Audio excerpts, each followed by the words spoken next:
Hello everyone, welcome to Biosomes. आज हम बात करने वाले हैं ब्लड फैक्टर के बारे में। एक ऐसा ब्लड फैक्टर जिसके कारण एक मदर भी अपने बेबी के लिए हार्मफुल हो सकती है। जी हाँ, ये सुनने में बहुत अजीब लग रहा होगा कि क्या कोई मदर अपने बेबी के लिए हार्मफुल हो सकती है। तो जी हाँ, इस फैक्टर का नाम है RH फैक्टर और इस फैक्टर के कारण एक मदर भी अपने बेबी के लिए हार्मफुल हो सकती है। पहले हम डिस्कशन करते हैं कि क्या होता है RH फैक्टर और फिर हम जानेंगे कि कैसे ये RH फैक्टर हार्मफुल होता है मदर और बेबी के लिए। तो चलिए शुरू करते हैं।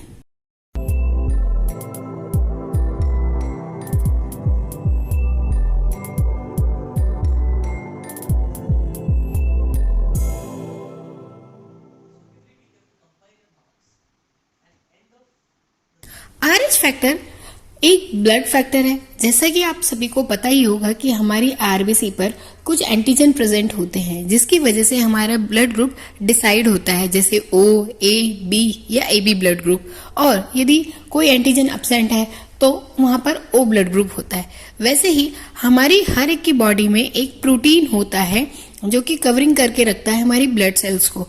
उस प्रोटीन को हम RH फैक्टर कहते हैं। यदि वह प्रोटीन हमारी सेल पर प्रेजेंट होता है तो वह पर्सन RH पॉजिटिव होता है। तभी तो हम कहते हैं कि अरे मेरा ब्लड ग्रुप B पॉजिटिव है, मेरा O नेगेटिव है। तो ये RH फैक्टर की प्रेजेंस की वजह से ही पॉजिटिव और नेगेटिव ब्लड ग्रुप को डिटेक्ट किया जाता है।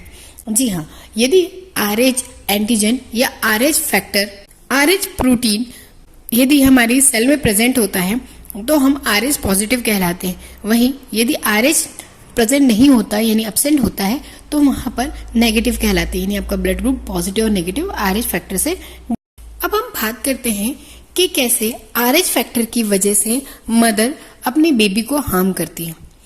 एक्चुअल में जब बेबी का फॉर्मेशन मदर की बॉडी में होता है तो उसमें ब्लड का कॉम्बिनेशन दोनों पेरेंट्स से मिलकर आता है या किसी एक पेरेंट्स का भी होता है।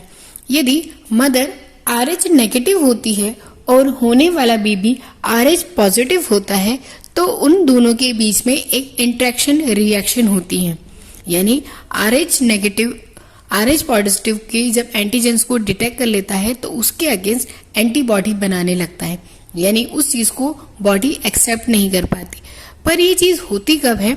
जब बेबी का ब्लड मदर की ब्लड में मिक्स हो जाए या बेबी का ब्लड मदर की ब्लड में चला जाए तब। फर्स्ट बेबी के टाइम ये वाली प्रोसेस नहीं हो पाती क्योंकि फर्स्ट बेबी के बर्थ के टाइम जब प्लेसेंटा को कट किया जाता है तब बेबी का कुछ ब्लड ड्रॉप्स मदर की बॉडी में जाती हैं। जब मदर की बॉडी उसे डिटेक्ट करती है एंटीजन की तरह और उसके अगेंस्ट एंटीबॉडी का फॉर्मेशन करती है। अब ये एंटीबॉडी जो होती है वो स्टोर रहती है मेमोरी के फॉर्म में, तो फर्स्ट वाले बेबी पर कभी हार्म नहीं होता। बट वही फीमेल यदि सेकंड टाइम कंसीव करती है यानी सेकंड बेबी को बर्थ देने वाली होती है और यही यदि सेकंड बेबी भी RH पॉजिटिव होता है तब उस फीमेल मदर की बॉडी में जो स्टोर एंटीबॉडी है वो रिएक्शन करने लगती है और उस बेबी को हार्म करती है, यानी उसकी सेल्स को डेवलप नहीं होने देती, उन्हें किल कर लेती है, जिसकी वजह से मिसकैरेज होना, बेबी का फॉल हो जाना, ये सारी प्रोसेस होती है। वो एंटीबॉडीज लॉन्ग टाइम के लिए एक्टिव नहीं होती या लॉन्ग टाइम प्रोसेस नहीं करती तो वो बेबी जो बर्थ लेता है वो मेंटली या फिजिकली अनस्टेबल होता है और वीक होता है, जिसके कारण उसकी ज्यादा टाइम लॉन्ग लाइफ नहीं रह पाती। ये RH नेगेटिव मदर का इम्यून रिस्पॉन्स होता है RH पॉजिटिव फैक्टर की तरह। वो खुद नहीं इस बात को जानती बट ये कभी ना कभी रिस्पॉन्स ऑटोमेटिकली होता है। जब बेबी का यदि ब्लड डिटेक्शन भी कराया जाता है तब भी इन चीजों का ध्यान रखा जाता है। तभी तो बेबी के बर्थ के पहले मदर एंड फादर दोनों का ब्लड ग्रुप डिटेक्ट किया जाता है ताकि उसके लिए मेडिकेशन दे पाए कि फीमेल बॉडी बेबी के लिए कोई हार्मफुल सब्सटेंस ना बना सके। इसे एम्ब्रियो फिटिसाइड कहा जाता है, यानी एम्ब्रियो का ही फिटिसाइड, यानी जब बेबी बर्थ लेने वाला होता है उससे पहले ही उसे मदर की बॉडी के इम्यून रिस्पॉन्स उसे किल कर देती है। आई होप कि ये लेक्चर आपको समझ में आया होगा, आपके लिए यूजफुल रहा होगा। तो प्लीज वीडियो को लाइक कीजिए, शेयर कीजिए, चैनल